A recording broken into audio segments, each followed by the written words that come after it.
Welcome to Unwritten Stories of Significance, our first show for 2025. Boy, it's been a long journey, but a well written one that I have worked with Rogers for quite a while. Today, or this evening, we bring to you a story from a friend. His name is Stephen Mayers, and Stephen is gonna inspire you. He's going to let you know that there's love around us every single day. He's going to let you know that when you look at yourself in the mirror, to appreciate every single moment that you have. So with no further ado, I'm so excited to get my words all mumbled. Stephen Mayers. Stephen, welcome to Unwritten Stories of Significance. How are you? Joy, fantastic. Thank you so very much for having me on. Hi, everybody. What an absolute pleasure. As Joy had mentioned, it's a year since Joy and I had actually met, and it feels like a lifetime. So I cannot thank you enough, Joy. As much as you say inspiration comes from me, I have never in my life met a more better qualified person that is so positive than yourself, Joy. It is absolutely you make us itch with it because of the fact that you're never negative. There's nothing bad that you say. You're a total positive person, so it rubs off. There's no question. Thank you so much. And we've been trying to get you on. This and that, and things change, but you're here, honey. That's right. I know about you, sweetheart. I know about you, and I can't call him that, guys. And but I want you to introduce yourself to our viewers, and then we're going to delve into your beautiful story and everything that's so great about you. Well, I appreciate it tremendously. I won't be long-winded, but believe me, I certainly know how to talk. That's My okay. name's Stephen Mayers. I am originally from South Africa. I am married to my childhood sweetheart. Her name's Melanie. Melanie and I started dating when we were 13, 14, and we've been married for 35 wonderful years. I keep joking about we've been married for 35 years, not a fight or an argument in the 35 years I've won. So we are definitely, she's my best friend. She's my best friend. She's my colleague. She's everything. She really is. If I had to stop the world and jump off for her, I would do it. She needed a heart transplant, take mine, give it to her. She's everything to me. She's my life partner. And of course, being my life partner, she was very kind enough to give me two beautiful kids. So I have a 31-year-old boy. His name's Jonathan. And I have a 26-year-old boy, Joshua. So we've got Jonathan and Joshua. Before that, I'll give you a quick heads up. I come from a family of four. I've got an older sister and an older brother, and then a younger brother. So that was the four of us. Mom, dad, awesome parents. Had a wonderful, very structured life. There were times when my dad said no meant no. There was no such thing as, oh, what do you mean? No was no. And then Melanie came from the same. Melanie's from four girls. She's the baby of the family. So she's got three older sisters, which is great. I was very fortunate enough to be young enough that I could spend time with Melanie's parents, get to know them as well. Melanie's mom, before she passed away, was my second mom. She always said that she looked at me as one of her kids and a son, and she did. She never ever once put on any card or anything else to my son-in-law. It was always to my son. But life itself's amazing. I've been through those ups and downs, and I've been through the goods, the bads, and the uglies. And I spent in South Africa. You go until matric, which is grade 12 equivalent here in North America, and then from there we had to go to the army as a male in South Africa. You went to the army for 2 years, compulsory, 731 days. For me, my whole process was I loved the army. I loved one word about the army. And people go, how can you take the entire army and put it in one word? For me, it was discipline. I loved that. I loved the discipline. I loved that you had to wake up in the morning, make your bed, go on a 60K march, go on a 40K march, work as a team. Everything was based around working as a team. One goal, one team, which is phenomenal. So I loved that so much that I spent 2 years compulsory in the army, and I spent 10 years of camps after that because I thoroughly enjoyed as I said to you, the discipline, the camaraderie, everything that goes with the army. I got friends that go, oh, I couldn't stand there, I couldn't wait. At the end, I start crying the day I left because I knew I was leaving after 731 days. I went up to my sergeant major to say goodbye, and I was crying because of the fact that I had loved it so much. It was in me, and I loved it. So my mindset was, let me put my best foot forward every single day. Let me do the best that I can. Yes, there's hurdles. Believe me, I'm standing here with a big smile on my face. And have there been bad things and all the other stuff that's happened? Absolutely. But you learn to overcome that. You had mentioned earlier, Joey, which I'm so grateful, is the smile.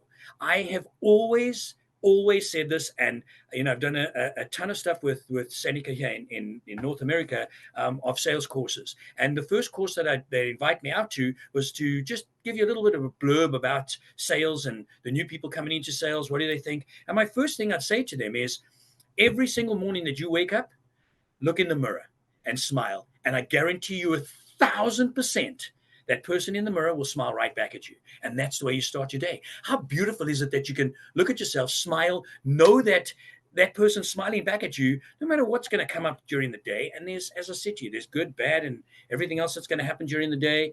The good definitely outweighs the bad. There's been times in my life, unfortunately, I've lost both my parents, and, a mom's a mom and dad's a dad. And I miss my dad terribly, but I miss my mom as the mom. Moms are moms, and woman, best thing God ever made. I Can I keep interject? joking. Can I interject for a second? Please. No. That's okay, honey. I just want to ask you something. Why was your mother so important to you? Why? My mom was a big role model, a very, very big role model. I stand up here, I'll indulge into the magic side of things because I've loved magic. I still do magic. The magician in me is there as that little kid, and I love it. My mom was, my heroine. Why? Because of the fact that no matter how good, bad, indifferent I had done at school or with regards to exams or anything else, she was just there for me. My dad was a little bit harder. My dad was, he was tough. He was tough. Yeah. Don't forget, I grew up in South Africa during the times when it was okay. We were caned at school. So your teachers caned you. And I'm talking about the ruler. I'm talking about the boys getting caned on their backside and the girls getting the ruler on their hand. Those were the times that we grew up in. So respect went everywhere. As I said, when my dad said no, he meant no. There was no such thing as, well, what do you mean? But my dad was a lot tougher. My dad was very, very tough. And, I didn't supersede in school on the exam side of things. Woodwork, loved that. Working with my hands, loved it. Getting up on stage and doing things, not a problem. Being in front of people, loved it. Doing a concert or anything else that I had to do where it involved other people and everything else, beautiful. Coming to exams, I battled. I did battle. I'm a visual learner, so it was very difficult, especially in South Africa. Here you can get tested and you can be given extra time, etc. There in South Africa, because of the fact when people said, "What's 2 + 2?" and I was like, and then the teacher would show me two items and another two items, and I'd be like, "Oh, it's 4," because I'm a visual learner. Right. Exactly. It was tough on my dad because my dad, he just, he wanted expectations, and that's how it was. My dad, unfortunately, also, people ask, why I don't, indulge in any of the alcohol or anything else. My dad, unfortunately, indulged in alcohol, and I loved him dearly, but there were days that it was Jekyll and Hyde, and Jekyll and Hyde really affected me in a big way, so much so that I don't drink today. And I don't drink today. It's not because I've tasted alcohol, I don't like it, but I've seen, what alcohol does to you and what happens to you once you've had it. So, I lived it, dreamt it, and it was horrible. It was really horrible. But there's good times. I remember the good times with my dad, of course. They were wonderful times. He was a great father. Sorry, Joy. But Stephen, no, that's okay. Your heart's full. And this is Stephen, guys. This is Stephen. When you get talking, your heart is full. And I totally respect that. But I don't want to lose any of what you're saying in your story and just keeping an eye on the clock. So no disrespect to yourself talking. But now being a father, going through that with your own father, what do you apply? What lessons do you apply now to your children. And I'm so happy you said that because we've been very open with the kids and the kids are very open with us. And I say kids, I know they're young adults and everything else, but in my mind, remember, I still talk about Josh, who's going to be 27 in April, and he's a little Josh. It's like, what are you talking Mhm. about? He's 27 years young. Um, what I've applied to them is we allow them to express themselves. They're allowed to let us know anything that's happening. They're very open with us, especially, when it comes to some of the things that we didn't do, like smoking or drinking or anything else. I've told them how I feel, how I reacted to it growing up, and it's their decision. I will never say to them, my kids do drink. My kids have indulged in the other stuff that Justin Trudeau made legal. And that's the only thing I'm going to say Yes. because I smile when I say that. But so the thing is that I've definitely allowed them. They become wonderful, wonderful kids. I say that because the way I treat Melanie is she's my being. She's everything, and they see that. Mm. Open a car door for Melanie. Still talk to her as my love and my dear, and I mean it because I love her, and they see that. So it's wonderful to see the girlfriends that they've had and the people that they've been with. They've done the same. So it's just wonderful to see the monkey do, monkey see, monkey do, Right. where they've opened the car door, they've asked about how they're doing. Can I take you out for a coffee? It's just a coffee, or and it's on me. I know times have changed since I certainly dated Melanie 50 years ago. Right. But yeah, we've let them come into their own, and really, we've shown them right from wrong. And I have to say, we're very proud. I'm proud of both the boys immensely. They've got fantastic jobs. They're great kids, um, and they're single, by the way. Okay. So yeah, Millie and I look back, we look back and we give each other like the high fives and we like, hey, we've done a great job. We've really done a good job. And I Awesome. love that we're still in their life. This last year we went to a friend got married in Italy, and the first thing they said is we're going as a family. And it was wonderful. 30-year-old son, 26-year-old son joined us as a family to go out there and enjoy. And it was wonderful, wonderful, wonderful. Before we go to break, hon, we've only got, in fact, a minute. Sure. We've got a minute. How can I ask you this without even disrespecting you? I'm No, gonna come please. back. No, I'm gonna come back and ask you this question because I don't want to cut you because I know your heart is full. And when you start to share, you share. So we'll be right back, guys, with Stephen Mears. Stay tuned.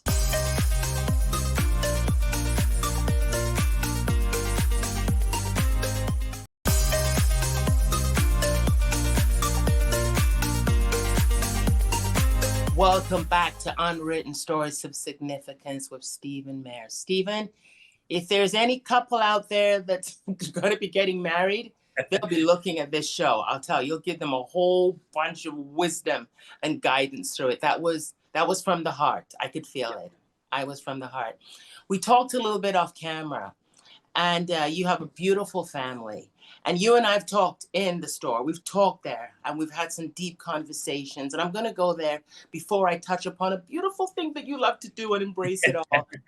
But we've got some concerns now within the world today of the uncertainty of, the language is changing, the narrative is changing. How is it that you talk, and what is your concerns with moving forward? That's what I'm going to ask. I'm going to be open. And Joy, I thank you for that. I'm going to start with a quick scenario, and I know I've mentioned to you this to you before. I wish we could all capture the following, and that is go back to when we were all in daycare. Because in daycare, the first thing that happens in daycare, the only thing you and I are going to argue about is a toy. You've taken Yeah. my toy, and I'll be like, "Hey, teacher, sorry, Joy's taken my toy," and that's it. No creed, culture, religion, color, none of that comes into the frame of anything. It's the most beautiful, innocent thing ever. Kids don't know how to lie. Kids don't know, they know what's right, what's right from wrong. They know that, but they don't know how to do that yet. They don't know about hate. They don't, but then they grow up, and unfortunately, that festers and comes into it. So, when you say things have changed. Absolutely, things have definitely changed. Technology's changed. Kids are, instead of making a phone call, where I say to my kids, pick up the phone and go, "Hi, Joy, how you doing?" Rather than texting somebody, speak to them. So it's a wonderful thing. It's been invented. It's called telephone. Pick it up and you can speak to the other person. The other thing is, I just see, parents are it's tough. Parents are both working. Two parents working, just to make ends meet. So, the kids are either, they come home. Parents have got a full day. They still have to do homework. They still have to do all of that. So parenting's changed. There's no question parenting's changed, which means that either the kids are in an unfortunate situation where they come home and they don't have that much time with the parents like we used to. Mm-hmm. We make time. We certainly make time. As I said to you, Joy, and you've heard this before, mealtime at our house, there's one rule, and the rule is no cell phones. We need you for 10 minutes. We're just going to eat dinner for 10 minutes. So the only time you can have a cell phone at our table is if you're a surgeon and you're on call. If you're Okay. not a surgeon, you're not on call. Sorry, no cell phones during dinner. And I think that's, I see it's so sad because I see so many people walking through the mall and the first thing they've got is the kids in a stroller and they're playing on an iPad or everything else. We were told to look around. We didn't have iPhones. We didn't have any of those. Look around. The world's beautiful. Go out there and look at the snow. I know everybody's, the first snowfall. That first snowfall is that most majestic, incredible, amazing. The leaves look beautiful. The trees look beautiful. Everything is just, thank you to the power above for giving us that beautiful look. And it's not there forever. The kids of today, if we're going to touch on the magic side, I'll speak about the kids of today that are a little different and how I find the change. It's not a good one. It's really not a good one. I find that they've been proactive into cell phones, technology, iPads, all of that. So they've seen it. Joy, they've seen it all. I do a fire trick where I open a book and the book goes on fire, and it's based around the Harry Potter theme, and they bored. Some of the kids are like, put yourself on fire.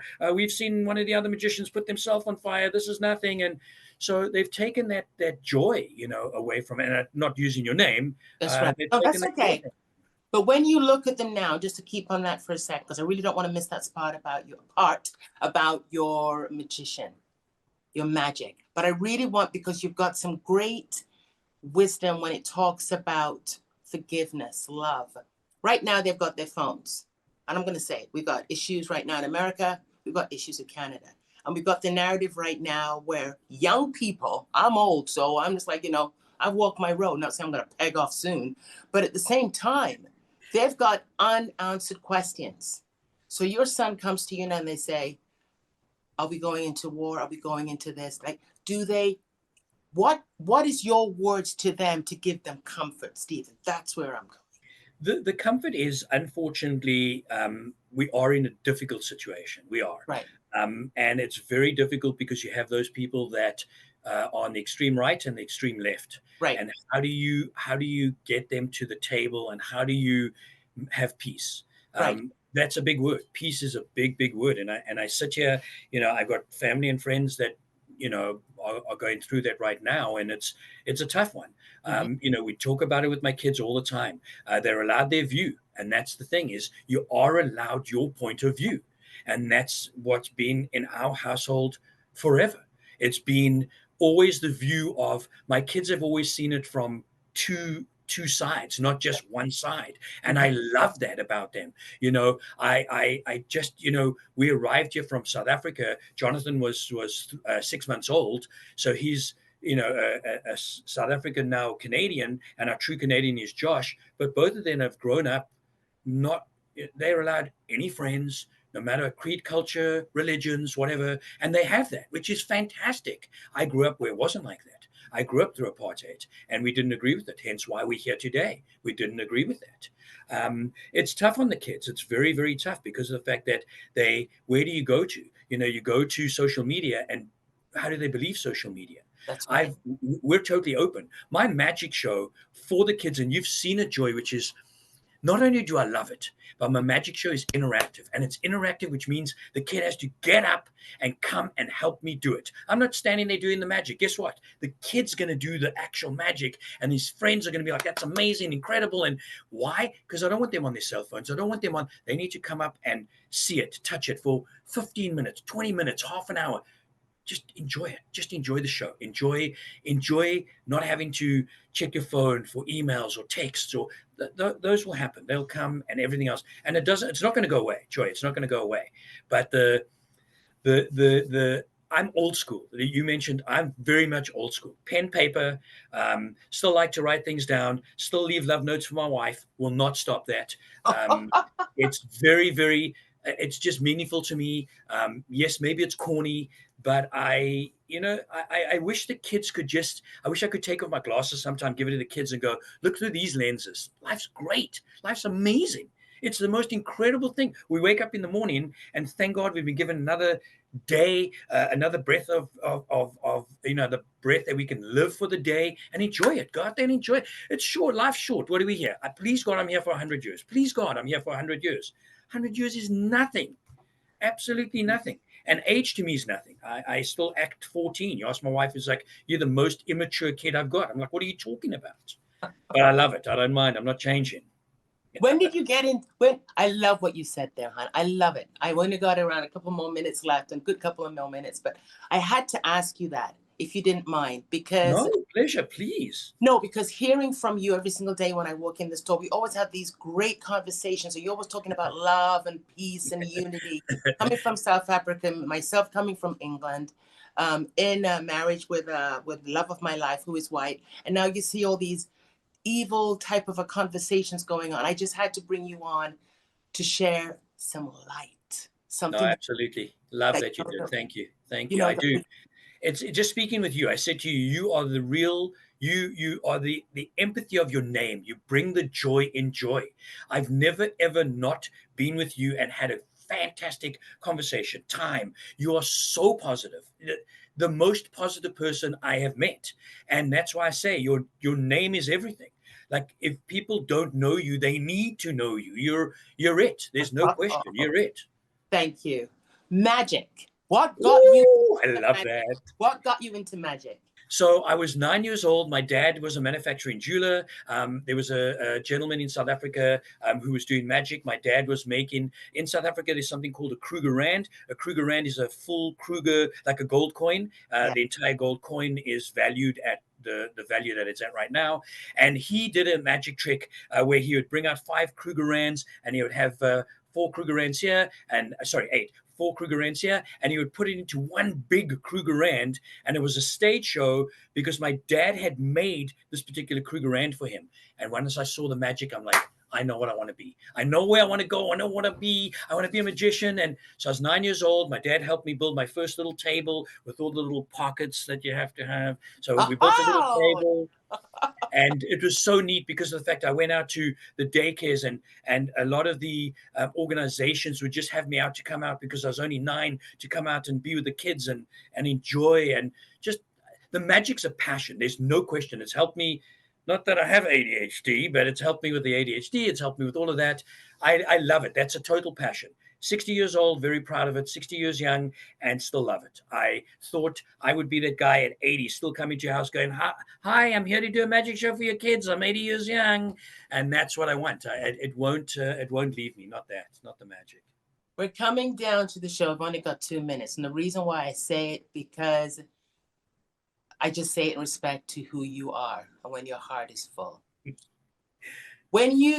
What words can you give to humanity today from Stephen Mears? And again, you only got 2 minutes. What can you give? Because you are full of it, Stephen. That's why you're here. I would definitely say, please live every single day. Please let's look for peace, and it's peace throughout the world. Please, just peace throughout the world. Let us just enjoy every single moment that we hear, every other person for the being that they are and the person that they are. If you don't get on and you have a discussion, have a discussion. Don't have an argument, make it a discussion. I just peace is the biggest thing for me because we need that right now. I just wish I wish upon everybody that they could take a step back and go, okay, hold on 1 second. Let me just look at it before I get angry, before I do everything else. Let me just have a breather and then look at it. I think if you just take that little breather for that second before you jump into anything, think about it before, everybody says, just think about before you open your mouth. You can't take back what you've said. Once it's out there, you can't take it back. Keep it in your mind. And I wish everybody well. I really wish everybody well. What are you thankful for about you, Stephen? I'm exceptionally grateful that I've got people that I love, people in my life that I honestly appreciate, friends and family. You considered one of those, Joy. And honestly, another day, meaning to say every single day. I've got another 50 years ahead. Yoo-hoo, can't wait. You know something, my love, it's been a blessing having you on. A Thank blessing you, having you on. You're magical, you're handsome, you're full of it. You are the heart. handsome. I love that. Thank you. Yeah. Give me the heart. Give me the heart. Oh, you best believe that one. Love you, And honey. and I Love you appreciate it, Joy. lots. Thank you, thank you, thank you. I so appreciate it. Everybody that tunes in, make sure that you visit. It's not the last. It's many of Joy's to come. She's the most incredible, amazing person. I mean that. Thank you, hon. You're a Thanks blessing. so much, everybody. Thanks, Joy. You're Bye, welcome. everybody. Bye-bye.